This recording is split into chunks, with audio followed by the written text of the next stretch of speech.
জানিয়ে দিব সর্বশেষ আপডেট বাংলা সংবাদ। শুরুতেই শিরোনাম। প্রতীক ব্যবহারের নতুন বিধানে বিএনপির আপত্তি, কি বলছে ইসি? এদিকে জামাতকে হারিয়ে বিএনপির বিজয়। সরকারের অবহেলায় আমার ভাই মারা গেল, তার পরিবারের দায়িত্ব কে নেবে?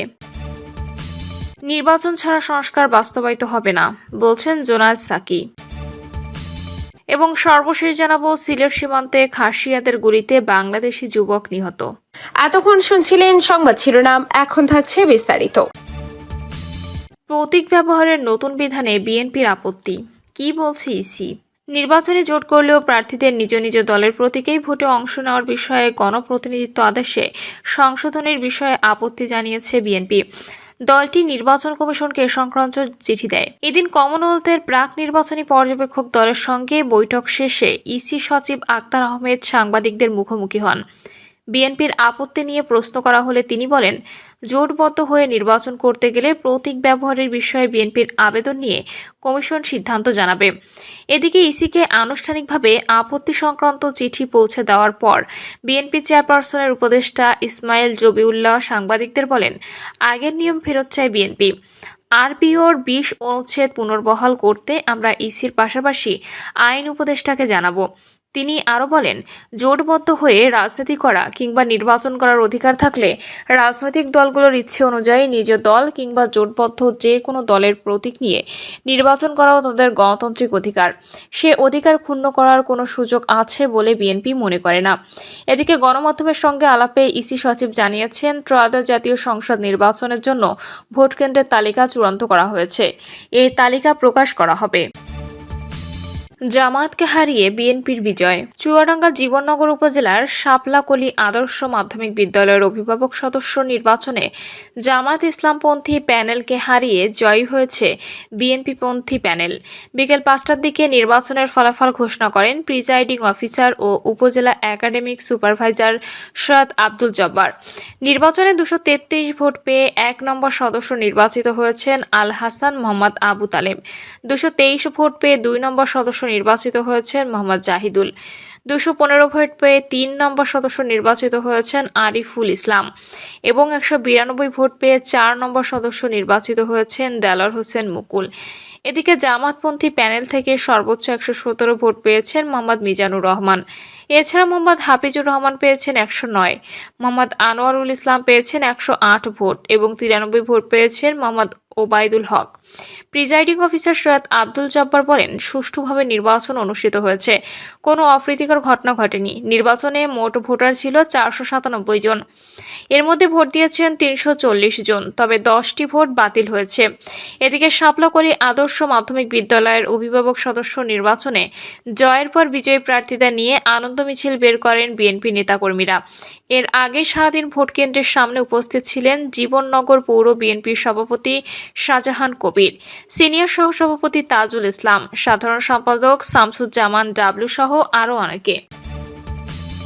সরকারের অবহেলায় আমার ভাই মারা গেল, তার পরিবারের দায়িত্ব কে নেবে? রাজধানীর ফার্মগেটে মেট্রো রেলের একটি পিলার থেকে ভারী ধাতব যন্ত্রাংশ পড়ে নিহত হয়েছেন আবুল কালাম নামের এক তরুণ ব্যবসায়ী। মৃত্যুর কিছুক্ষণ আগে কালাম কথা বলেন তার ভাবির সঙ্গে। আবুল কালামের মেজ ভাবি আসমা বেগম কান্না জড়িত কণ্ঠে বলেন, দুপুর 12টার দিকে আবুল কালামের সঙ্গে আমার শেষ কথা হয়েছে। সে বলছিল 2-1 দিনের মধ্যে বাড়িতে আসবে আর আমাকে ইলিশ মাছ কিনে আনতে রাখতে বলেছিল। আমার ভাই আর এলো না। আবুল কালাম শরীয়তপুরের নড়িয়া উপজেলার ঈশ্বরকাঠি গ্রামের জলিল চোকদারের ছেলে। বর্তমানে তিনি নারায়ণগঞ্জের জলকাঠি এলাকায় পরিবার নিয়ে বসবাস করতেন।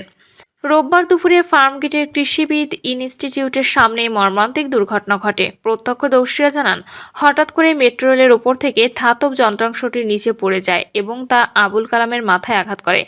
স্থানীয়রা দ্রুত তাকে উদ্ধার করে হাসপাতালে নিয়ে চিকিৎসক মৃত ঘোষণা করে। আবুল কালাম জগন্নাথ বিশ্ববিদ্যালয় থেকে পড়াশোনা শেষ করে ঢাকায় একটি ট্রাভেল এজেন্সি পরিচালনা করতেন। স্বজনরা জানান, তিনি ব্যবসায়িক কাজে নিয়মিত ফার্মগেট এলাকায় যাতায়াত করতেন। পারিবারিক জীবনে তিনি এক পুত্র ও এক কন্যা সন্তানের জনক। তার ছেলে আব্দুল্লাহর বয়স 5 বছর এবং মেয়ে সুরাইয়া আক্তারের বয়স 3 বছর। নিহতের চাচাতো ভাই আব্দুল গনি চোকদার বলেন, আবুল কালাম খুব পরিশ্রমী ও ভদ্র স্বভাবের মানুষ ছিলেন। নিজের চেষ্টায় ঢাকার ব্যবসা দাঁড় করিয়েছিলেন। এখন আকস্মিক মৃত্যু আমাদের জন্য এক অসম্ভব বেদনার বিষয়। সরকারের অবহেলার কারণে আমার ভাই মারা গেল। এখন তার পরিবারের দায়-দায়িত্ব কে নেবে? নির্বাচন ছাড়া সংস্কার বাস্তবায়িত হবে না, বলছে জোনায়েদ সাকি। গণসংহতি আন্দোলনের প্রধান সমন্বয়কারী জোনায়েদ সাকি বলেছেন, নির্বাচন ছাড়া সংস্কার বাস্তবায়িত হবে না। বিপ্লব করলেও শেষ পর্যন্ত পার্লামেন্ট লাগে, একটা সংসদ, একটা সংবিধান কিংবা যে কোনো কিছুকে বৈধতা দিতে একটা জনপ্রতিনিধির মধ্য দিয়ে বৈধতা দেওয়া হয়। কাজেই আগামী সংসদের নির্বাচন ছাড়া আমরা এই পুরো সংস্কার প্রক্রিয়াকে সম্পন্ন করতে পারব না। আমরা আইনি বাধ্যবাধকতার বিষয়ে একমত হয়েছি। জোনায়েদ সাকি বলেন, যে সনদ তৈরি হয়েছে তার উপর ভিত্তি করে মৌলিক সংস্কারের ক্ষমতা আমরা গণভোটের মাধ্যমে আগামী সংসদের কাছে অর্পণের ব্যাপারে একমত হয়েছি। এই কাজ যদি আমরা সম্পন্ন করতে পারি তাহলে বাংলাদেশের সত্যি সত্যি আমরা নতুন যাত্রা তৈরি করতে পারবো। নির্বাচনকে কোনোভাবে প্রলম্বিত কিংবা বাধাগ্রস্ত করলে সেটি আমাদের কারোর জন্য মঙ্গল বয়ে আনবে না। রাষ্ট্র সংস্কারের 31 দফা ছাত্র সমাজ গ্রহণ করেছে উল্লেখ করে জোনায়েদ সাকি বলেন, আমাদের ছাত্র সমাজ কিন্তু এটা গ্রহণ করেছে বলে নতুন রাজনৈতিক বন্দোবস্তের আয়োজনটা উঠেছিল। এটা এমন নয় যে কোনো একজন বললেন আর সেটা সবার মধ্যে ছড়িয়ে পড়ল। এটা দীর্ঘদিন ধরে সমাজের ভেতরে, রাজনৈতিক সংগ্রামের ভেতরে তৈরি হয়েছে বলেই ছাত্র সমাজ এটাকে আলিঙ্গন করেছেন উদযাপন করে। তিনি বলেন, প্রথমে চতুর্থ প্রতিষ্ঠা বার্ষিকীর অভিনন্দন। কোটা সংস্কার আন্দোলনের সময় থেকেই আমরা নুরুল হক নূর, রাশেদ মামুন ফারুক এদের সঙ্গে পরিচিত হতে শুরু করি। তারা একসঙ্গে কোটা সংস্কার আন্দোলন করেছেন। কোটা সংস্কার আন্দোলনের পরেই নানাভাবে আন্দোলনকারীদের উপরে এক ধরনের অত্যাচার নেমে এসেছে। বিশেষভাবে ঢাকা বিশ্ববিদ্যালয় ছাত্রলীগের হামলার বিষয় এবং সেই হামলার অবস্থা থেকেই আমাদের এক ধরনের সংহতি গড়ে উঠেছে। যতবার মার খেয়েছে ততবারই হয় হাসপাতালে দেখতে যেতে হয়েছে, না হয় প্রতিবাদ সমাবেশে বক্তব্য রাখতে হয়েছে। তিনি আরও বলেন, আমরা 31 দফা একটা কর্মসূচি হাজির করেছিলাম, রাষ্ট্র ব্যবস্থা বদলের স্বপ্নটা তৈরি করেছিলাম। আমাদের ছাত্র সমাজ তারা কিন্তু এটা গ্রহণ করেছেন বলেই 3 তারিখে নতুন রাজনৈতিক বন্দোবস্তের আয়োজনটা উঠেছে। এটা এমন নয় যে কোনো একজন বললেন আর সেটা সবার মধ্যে ছড়িয়ে পড়ে। এটা দীর্ঘদিন ধরে সমাজের ভেতরে, রাজনৈতিক সংগ্রামের ভেতরে তৈরি হয়েছে। ছাত্র সমাজ ওইটাকে ওইভাবে আলিঙ্গন করেছে, উদযাপন করেছে। জোনায়েদ সাকি বলেন, বাংলাদেশ বিষয়ে আমাদের একমত থাকা দরকার। বাংলাদেশ বিষয়ে আমরা একমত থাকতে চাই। এই মুহূর্তে বাংলাদেশের সবচেয়ে বড় স্বার্থ হচ্ছে বিচার সংস্কার এবং নির্বাচন। বিচার দরকার কেন? ন্যায় বিচার ছাড়া কোনো রাষ্ট্র তার জায়গায় দাঁড়াতে পারে না। আর সংস্কার আমাদের বাংলাদেশের এই রক্তের যে অঙ্গীকার, সেই সংস্কার নতুন বাংলাদেশে আমাদের দিতে হবে। সিলেট সীমান্তে খাসিয়াদের গুলিতে বাংলাদেশি যুবক নিহত। সিলেটের কানাইঘাট উপজেলার ডোনা সীমান্ত এলাকায় ভারতের খাসিয়াদের গুলিতে এক বাংলাদেশি যুবক নিহত হয়েছেন। বিকেল 4:30টার দিকে কানাইঘাট দনা সীমান্তবর্তী 1334